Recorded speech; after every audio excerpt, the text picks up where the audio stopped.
तुमच्यामधल्या बऱ्याच काही रोज घरी एक्सरसाइज करत असतील, वेगवेगळे योगासनं करत असतील, कोणी जिमला जात असेल, कोणी रोज चालत असतील, जेवल्यानंतर चालत असतील.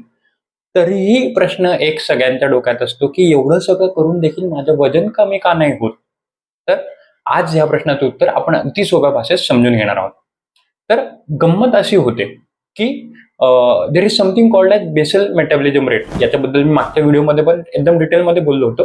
पण आपल्या मेंदूला आपल्या मेंदूला किंवा आपल्या शरीराला आपण जिवंत ठेवण्यासाठी बेसल मेटाबॉलिझम हे खूप महत्वाचं असतं.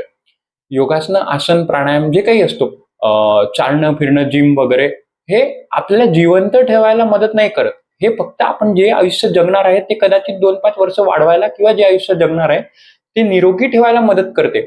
पण त्याच्या व्यतिरिक्त आपलं हार्ट पंपिंग आहे. जर माझं हार्ट पंपिंग थांबलं तर, किंवा जर माझा मेंदू काम करणं थांबला तर, किंवा माझं लंग्स काम करणं थांबलं तर, जे काही मेंदूला आवश्यक आहे ते सगळं, जे काही मेंदूला जिवंत ठेवण्यासाठी आवश्यक आहे ते सगळं बेसल मेटाबॉलिझम मध्ये येतं.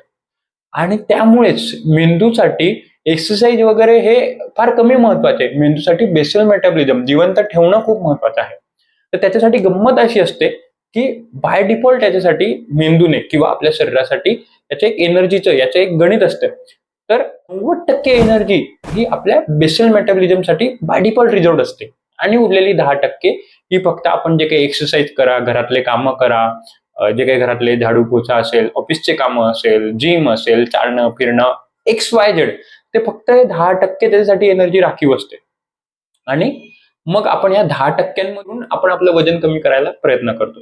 तर गंमत अशी होते, की आहे फक्त 10% आणि ओव्हरऑल 100 मधून तुम्ही कितीही वजन कमी केलं, समजा 10% तुम्ही पूर्ण 50% एनर्जी कमी केलं म्हणजे 5 वरती आले, तरी 100 मधून तुम्ही 95 वरतीच आहात. म्हणून तुमचं वजन कमी होत नाहीये. थोडं कदाचित समजायला कठीण गेलं असेल, याला सोप्या भाषेत मी नेहमी जसं वर्कशॉपमध्ये एक उदाहरण देऊन सांगतो तसं समजवतो. समजा, इमॅजिन करा, तुमच्या घराच्या बागेत 2 आंब्याची झाडं आहे. एका आंब्याला फक्त 2-3च आंबे आणि दुसऱ्या आंब्याच्या झाडाला पूर्ण मोहर आलेला आहे. असंख्य आंबे. आता मी तुम्हाला सांगितलं मला आंबे तोडून द्या. तर तुम्ही ज्या झाडाला कमी आंबे त्या झाडाला दगड मारणार, की जिथे जास्ती आंबे तिथे? बाय डिफॉल्ट जिथे जास्ती आंबे तिथे तुम्ही दगड मारणार. तिथे तर नेम धरायची पण गरज नाही. नुसतं आग बंद करके भी तुक्का मारा तो आम नीचे आ जाएगा. एक्झॅक्टली सेम आपली चुकी होत आहे इकडे. आपण काय करतोय, ज्या झाडाला कमी आंबे म्हणजे जिथे फक्त 10% एनर्जी राखीव आहे, तिथून आपण वजन कमी करायचा प्रयत्न करतोय. जे की 90% जिथे जास्ती आंबे होते तिथे आपण आंबे तोडायला पाहिजे होते. जिथे 90% एनर्जी आहे तिथून आपण एनर्जी कॅलरीज आपल्या रिड्यूस करायला हव्या होत्या.